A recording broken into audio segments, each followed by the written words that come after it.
Hello friends, welcome to my YouTube channel competition well. जैसा कि बहुत सारे लोगों का सपना होता है असिस्टेंट प्रोफेसर बनना। उसके लिए लोग नेट भी करते हैं, जेआरएफ करते हैं, पीएचडी करते हैं, पर फिर भी वो एग्जाम बहुत कम लोग क्वालिफाई कर पाते हैं। तो आज हम इस वीडियो में हमारे साथ है जितेंद्र सर, जो कि इस समय असिस्टेंट प्रोफेसर हैं। तो आज हमें वो सारे गाइडेंस बताएंगे कि कैसे हम असिस्टेंट प्रोफेसर बन सकते हैं और किन किन बातों का ध्यान रखना चाहिए। So welcome sir. Thank you Vivek ji. जैसे कि जितेंद्र सर, आपने बीए किया साइकोलॉजी से, फिर एमए किया, फिर उसके बाद आपने नेट भी किया होगा। जी जी। फिर उसके बाद आपने असिस्टेंट प्रोफेसर की तैयारी कैसे करी? क्या आपको बीए वाला पार्ट भी हेल्प किया, एमए वाला भी किया और नेट वाला किया? ये सारी जो पढ़ाई आपने करी, वो असिस्टेंट प्रोफेसर की जो तैयारी थी उसमें कितना हेल्प करी थी? जी बिल्कुल बिल्कुल, देखिए, क्योंकि हम अगर असिस्टेंट प्रोफेसर बने हैं तो साइकोलॉजी के ही बने हैं ना, विषय से बनते हैं। तो मैं साइकोलॉजी विषय का टीचर हूँ या असिस्टेंट प्रोफेसर हूँ। तो कहीं ना कहीं जो आप पढ़ते हो, जो आप बीए में पढ़ते हो, जो आप ग्रेजुएशन में पढ़ते हो, जो आप पोस्ट ग्रेजुएशन में पढ़ते हो, वो सारी चीजें आपको मदद करती हैं असिस्टेंट प्रोफेसर बनने में। क्योंकि असिस्टेंट प्रोफेसर बनने का सबसे महत्वपूर्ण पड़ाव होता है नेट। आप अगर नेट क्वालिफाई हो तो आप समझ लीजिए कि आप आधे से ज्यादा लड़ाई जीत चुके हैं। क्योंकि जो जो असिस्टेंट प्रोफेसर बनने के लिए जो कमीशन का एग्जाम होता है, जो हायर एजुकेशन का एग्जाम होता है, वो नेट्स के कंपेरिजन में बहुत इजी होता है। मुझे लगता है कि अगर डिफिकल्टी लेवल देखें तो उसका नेट के कंपेरिजन में बस 60% ही इसकी डिफिकल्टी लेवल होती है, जो असिस्टेंट प्रोफेसर बनने के लिए जो एग्जाम ली जाती है आयोग के द्वारा। अच्छा तो सर। अगर आप नेट की तैयारी अच्छा।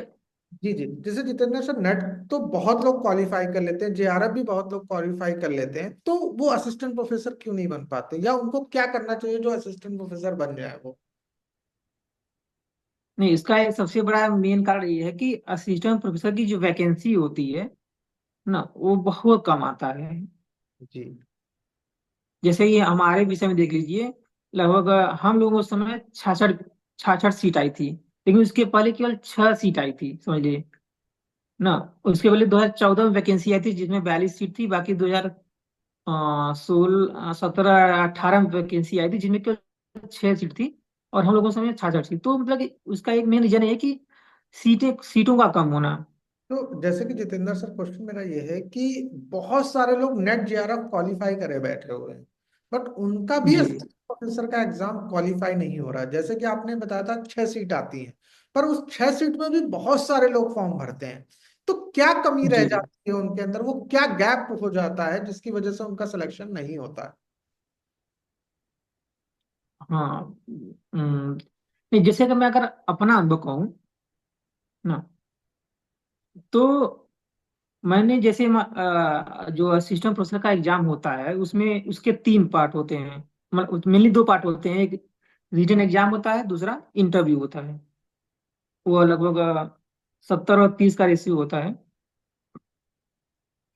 तो सॉरी, रिटन एग्जाम होता है और इंटरव्यू होता है। जो रिटन एग्जाम होता है उसमें आपके 70 क्वेश्चन आपके विषय से होते हैं और 30 क्वेश्चन आपके जीएस से होते हैं। जी हाँ।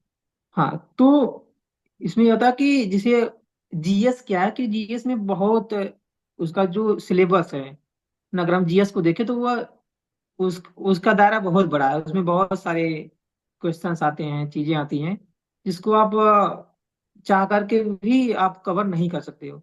तो सबसे अच्छा ये होता है कि आप प्रीवियस ईयर के क्वेश्चन देखिए पहले, कि जीएस से संबंधित जो भी एग्जाम हुए हैं उसमें जीएस से जो क्वेश्चन आए हैं, पहले हम प्रीवियस ईयर के क्वेश्चन को देख लें कि किस एरिया से क्वेश्चन अधिक आ रहे हैं और कैसे क्वेश्चन है जो कि मतलब कि बार बार पूछे जा रहे हैं ना। और देखिए, हमें जैसे जो हम पढ़े हुए हैं जीएस में, नहीं कि हम पूरे सिलेबस को बार बार, जैसे करेंट, इसमें करेंट अफेयर्स भी आता है, इन्वायरमेंट भी आता है, जियोग्राफी भी आता है, आपका अर्थशास्त्र भी रहेगा, संविधान भी रहेगा।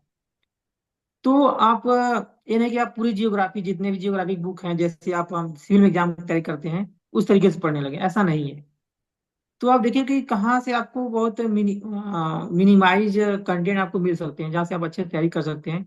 देखिए जैसे कि मैंने जीएस की तैयारी के लिए एक प्रवीण कुमार का एक चैनल है, एडिटोरियल चैनल है, जिसमें कि वो सिविल की तैयारी करवाते हैं। इस समय वो बिहार में पीसी अधिकारी हैं और वो सिविल तैयारी कराते हैं। तो मैंने उनका कंटेंट देखा तो मुझे बहुत अच्छा लगा, क्योंकि वो कंटेंट को बड़े ही संक्षिप्त में बड़े सरल तरीके से बताए हैं। देखिए जैसे हम लोगों में इन्वायरमेंट का भी आता है, तो इन्वायरमेंट का वो लगभग 5-6 वीडियो बनाए बनाए हैं, वो भी 30 मिनट 40 मिनट का। इस तरीके से कुछ जियोग्राफी के जो मुझे सिलेबस में मिला कि हाँ जियोग्राफी में जो पढ़ाए हैं और सिलेबस से मैच किया, तो मैंने उसको भी पढ़ा। इस तरीके से इकोनॉमिक्स का उनका 6-7 वीडियो था। मतलब कि कैसे, फिर मैं उन्हीं वीडियो को पढ़ करके और उसी को मैं मल्टीपल मल्टीपल टाइम देख करके उसको पढ़ा था। इस तरीके से मैं संविधान, चूंकि मैं थोड़ा सा संविधान पहले पढ़ा था सिविल के एग्जाम के लिए, तो मित्तल का एक बुक है, लक्ष्मीकांत मित्तल का, मैंने उनकी जो भी सिलेबस के अकॉर्डिंग मैंने उसको संविधान को पढ़ा था। तो मतलब कि जो लगा मुझे नहीं कि मैं इसको कवर कर सकता हूँ, तो मैंने उसी को पढ़ा। जैसे कि करंट अफेयर्स, क्या करंट अफेयर्स का जो एरिया होता है बहुत ब्रॉड होता है। वह क्वेश्चन कितने साल पीछे से पूछ सकता है, कितने साल आगे से पूछ सकता है, तो उसका कुछ लिमिट नहीं होता है। तो आप उसमें बहुत ज्यादा समय नहीं देने की जरूरत है। बस हाँ, जो ऊपर ऊपर की चीजें हैं, मोटी मोटी चीजें हैं, हमें उसको पढ़ लेना चाहिए। तो मतलब कि यही कि आप, जैसे आप एकदम अच्छे से कि मुझे एक, पहले तो आप सिलेबस देखिए, सिलेबस में क्या क्या आ रहा है, फिर आप प्रीवियस ईयर के पेपर देखिए, तो उसी तरीके से आप तैयारी करिए। और जीएस का जो पार्ट होता है वो बहुत इम्पोर्टेंट होता है, क्योंकि सिलेबस जो आपका विषय होता है लगभग हर व्यक्ति कहीं ना कहीं लगभग लगभग अच्छा कर लेता है, लेकिन जो वो अंतर नेट आता है वो क्वालिफाई हुआ होता है, इस वजह से वो विषय तो कर लेता है। जीएस वाला हाँ, कंपोनेंट को असिस्टेंट प्रोफेसर की ओर आगे बढ़ाता है। हाँ, जो जीएस का पेपर होता है वो बहुत इंपॉर्टेंट होता है, उसी में कहीं ना कहीं डिफरेंसेज आती हैं। तो मेरा जो जीएस का रहा है, ऐसा कि नहीं मैं बहुत हर विषय का मैंने किताब लेकर पढ़ा, ऐसा नहीं है। मुझे लगा कि नहीं, जो एडुटेरिया का चैनल है उसने बड़ा ही मतलब संक्षिप्त तरीके से बताया, बड़ा अच्छा बताया था, तो मैंने उसी को बार बार रिवाइज कर लिया था। तो वो मेरे लिए बहुत अच्छा रहा। जैसे जितेंद्र सर आपने जीएस बताया, जो जीएस का एग्जाम होता है वो हर सब्जेक्ट के असिस्टेंट प्रोफेसर के लिए सेम ही होता है, कि उसमें भी जीएस में अलग जी, अलग सब्जेक्ट्स होते हैं? बिल्कुल बिल्कुल। उसमें कैसे सर अलग अलग होते हैं? जैसे कि जीएस में आपने बताया इकोनॉमिक्स भी होती है, ज्योग्राफी भी होती है, तो मान लेते हैं मैथ का अगर कोई असिस्टेंट प्रोफेसर की तैयारी कर रहा तो उसके लिए भी जीएस वो सेम होगा? हाँ बिल्कुल सेम होता है, सेम हाँ। होता है। अच्छा, तो जैसे कि हम्म। तो आपने रिटर्न एग्जाम की बात कही, अब ये तो 70% जो रिटर्न एग्जाम का, जो 30% इंटरव्यू का पार्ट है, तो उसकी तैयारी आपने कैसे करी और वहां कैसे क्वेश्चन पूछते हैं आपसे? इंटरव्यू किसी भी अगर विषय में जाते हैं, या अगर आप जिस एरिया में कोई एग्जाम देते हैं, तो उस एरिया से समझ आपको पूछा जाए। जैसे मैं असिस्टेंट प्रोफेसर साइकोलॉजी का असिस्टेंट प्रोफेसर बनना चाहता हूँ, तो मुझे जाहिर सी बात है कि साइकोलॉजी विषय से ही चीजें अधिकतर पूछी जाएंगी। और फिर अगर मान लीजिए कि मैं पीएचडी कर रहा हूँ, तो पीएचडी से चीजें आपको पूछी जाएंगी, तो यह बहुत जरूरी होता है या इम्पोर्टेंट है कि आप पीएचडी कर रहे हैं, जिस टॉपिक पर आप पीएचडी कर रहे हैं, थोड़ा उसके बारे में आप रिवाइज कर लीजिए, थोड़ा सा अच्छे से पढ़ लीजिए या तैयारी कर लीजिए। तो पीएचडी की तैयारी, जो आप पीएचडी कर रहे हैं उसके बारे में आपका थोड़ा सा तैयारी होनी चाहिए। दूसरी बात की इंटरव्यू में ये भी पूछा जाता है कि आप जैसे जाकर के डेमो या फिर कैसे आप क्लास लेंगे, मुझे बताइए, दिखाइए। जैसे वहाँ पर डेमो क्लास भी लिया जाता है, जहाँ इंटरव्यू लेते हैं लोग, वहाँ पर बोर्ड भी होता है, व्हाइट बोर्ड भी होता है, और जो इंटरव्यू लेता है वो एक्सपर्ट पूछ सकते हैं कि आप मुझे कोई भी जो टॉपिक आपको अच्छा लगता हो, आप उस पर मुझे बताइए, समझाइए कि आप कैसे बच्चों को पढ़ाएंगे। तो थोड़ा सा पढ़ाने की भी तैयारी कर लेनी चाहिए, तो इसमें मेरा एक क्वेश्चन ये आया, भी बहुत जरूरी। जैसे कि मान लेते हैं वो इंटरव्यूअर जो भी है, वो अगर किसी कैंडिडेट को पढ़ाने के लिए बोल देता है, तो टॉपिक अपने हिसाब से वो बताता है या कैंडिडेट अपने हिसाब से चुने? नहीं, वो जहाँ वैसे तो मेरे इंटरव्यू में ऐसा कुछ नहीं हुआ था कि मुझे डेमो के लिए बोला गया हो। लेकिन जो जो लोग इंटरव्यू दे चुके हैं, जिनसे पूछा गया, तो वो लोग बताते हैं कि आप अपने मन से जो भी आपको अच्छे से तैयारी हो, क्योंकि वो आपके ये नहीं देखना चाहते कि आप कितना जानते हो। वो ये देखना चाहते हैं कि आपकी पढ़ाने की शैली क्या है ना। आप जाते हो तो पहले कैसे बच्चों से बोलते हो ना, आपके बोलने की स्टाइल क्या है, आपके खड़े होने की स्टाइल क्या है, आप किस तरीके से, कितने सरल तरीके से, कितने अच्छे एग्जाम्पल के द्वारा बच्चों को समझा पा रहे हो। वो चीजें वो सब देखना चाहते हैं ना, कि आप कितना अधिक जानते हो विषय के बारे में। ये नहीं है, इसलिए आप कोई भी विषय या कोई भी पर्टिकुलर टॉपिक अच्छे से तैयार करके जाना चाहिए, जिससे कि अगर कोई, अगर ऐसी क्वेश्चन आता है कि नहीं मुझे डेमो दे करके बताइए, तो आप वहां पर आप अपने विषय के, अपने टॉपिक के आधार पर आप वहां पर डेमो दे सकते हैं।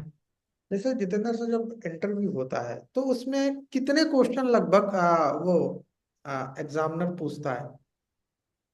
हम क्वेश्चन के बजाय अगर हम ये पूछें कि कितना समय देते हैं, तो मुझे मुझे लगता है कि लगभग 5 से 10 मिनट, 15 मिनट का समय वो देते हैं हायर एजुकेशन में। मान तो कम लेते से कम मान लेते अगर उन्होंने पहला ही क्वेश्चन पूछा और वो हमें नहीं आता है तो उसका कितना इम्पैक्ट पड़ेगा?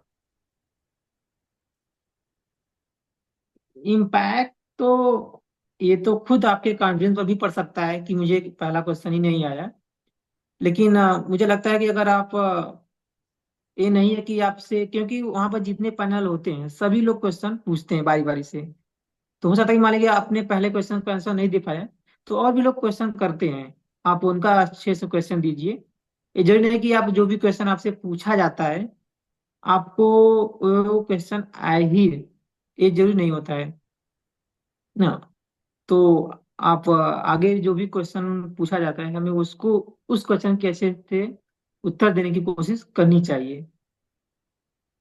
आपके हिसाब से? हालांकि देखिए, वो आपको मौका देते हैं, आपको इंटरव्यू में मौका दिया जाता है कि आप अपनी बातों को कैसे प्रेजेंट करते हैं, कैसे बताते हैं, उसके लिए आपको मौका दिया जाएगा। और हाँ, कहीं ना कहीं मुझे लगता है कि जो इंटरव्यू होता है, देखिए आप अपने विषय में कितना अच्छा है वो आपके रिटन एग्जाम के थ्रू वो लोग जान जाते हैं। आपने अच्छा किया है तभी आपने अपने विषय में अच्छी जानकारी रखे हैं या नॉलेज है, तभी आप यहाँ पे इंटरव्यू के लिए आए हैं। तो इंटरव्यू का मतलब हमें लगता है कि ये नहीं होता कि आप कितना अधिक जानते हो। इंटरव्यू का मतलब ये होता है कि आप अपनी बातों को कैसे लोगों तक पहुंचाते हैं, कितने इफेक्टिव वे में पहुंचाते हैं। आपकी वो पर्सनालिटी चेक करना चाहते हैं, आपके कम्युनिकेशन स्किल को चेक करना चाहते हैं। तो मुझे लगता है कि आप कैसे, कितने अच्छे तरीके से कोई जवाब देते हैं, ये बहुत इंपॉर्टेंट होता है। तो जैसे कि आप असिस्टेंट प्रोफेसर सर बने तो क्या आपने असिस्टेंट प्रोफेसर के लिए भी कोई कोचिंग ट्यूशंस लिया था, कि सिर्फ आपने जैसे स्टार्टिंग में बताया कि नेट जेआरएफ की मैंने अच्छी तैयारी करी थी फिर उसी के बेसिस पे मैंने तैयारी की, क्या इसकी भी कोचिंग आपने ली थी? मैंने जो मेरा व्यक्तिगत तैयारी रहा है, मैंने कभी भी कोचिंग का सहारा नहीं लिया है। हाँ, यूट्यूब पर मैंने जीएस की थोड़ा यूट्यूब पर जो मैं बताता कि प्रवीण कुमार सर का जीएस है, जीएस का लेक्चर मैंने देखा था। तो बाकी मैंने कोचिंग का सहारा तो नहीं लिया, क्योंकि आप मुझे मुझे मुझे नहीं लगता कि आप एक डिग्री कॉलेज के टीचर बनने जा रहे हैं या फिर पीएचडी करने जा रहे हैं। कोई आपको कोचिंग के द्वारा इन सब चीजों को बता सकेगा, ये मुझे नहीं लगता है। आपके अंदर खुद उतनी उतनी आप उस स्टेज पर हो, क्योंकि आप चीजों को समझ सकते हो आप ना। तो नेट के लिए मुझे लगता है कि इसके लिए नेट की बहुत जरूरत होती है। जैसे कि जितेंद्र सर जब आपका इंटरव्यू हम लोग लेने जा रहे थे तो कई स्टूडेंट के क्वेश्चंस आए कि इंटरव्यू के दौरान जैसे कि इंग्लिश का आना बहुत जरूरी होता है क्या? इंटरव्यूअर जो एग्जामिनर होता है वो क्या इंग्लिश में क्वेश्चन पूछता है? ऐसा भी होता है, कई बच्चों को हिंदी बहुत अच्छी लगती है, इंग्लिश नहीं आती है, तो ऐसा भी कुछ होता है क्या एग्जामिनर इंग्लिश में क्वेश्चन पूछता है? मुझे लगता है कि ये डिपेंड करता है कि जो इंटरव्यू देने गया है अभ्यर्थी, वो उस पर डिपेंड करता है। अगर वो चाहे तो, चूंकि उस पर डिपेंड करता है, और दूसरा विषय पर भी डिपेंड करता है। क्योंकि साइकोलॉजी में क्या है कि जो इसके ऑथेंटिक बुक हैं वो साइकोलॉजी में ही माने जाते हैं, और अधिकांशतः जो यूनिवर्सिटी है वहाँ पर लोग इंग्लिश बुक ही प्रीफर करते हैं। तो साइकोलॉजी विषय में थोड़ा सा अगर जिसकी इंग्लिश अच्छी होती है उसके लिए प्लस पॉइंट होता है। लेकिन ऐसा नहीं है कि वो लोग आपसे इंग्लिश में ही क्वेश्चन करते हैं। जैसे मेरा इंटरव्यू था तो मुझसे हिंदी में पूछा गया। तो ऐसा कुछ नहीं है था कि आप हाँ कि आपसे इंग्लिश में पूछा जाएगा, ऐसा कुछ भी नहीं है। ये आपके ऊपर डिपेंड करता है कि आप किस में इंटरव्यू देना चाहते हैं। Thank you. Thank you so much sir, आपने अपना इतना कीमती समय हमारे चैनल कंपटीशन वाले को दिया। Thank you so much sir. Thank you. Thank you Vivek ji.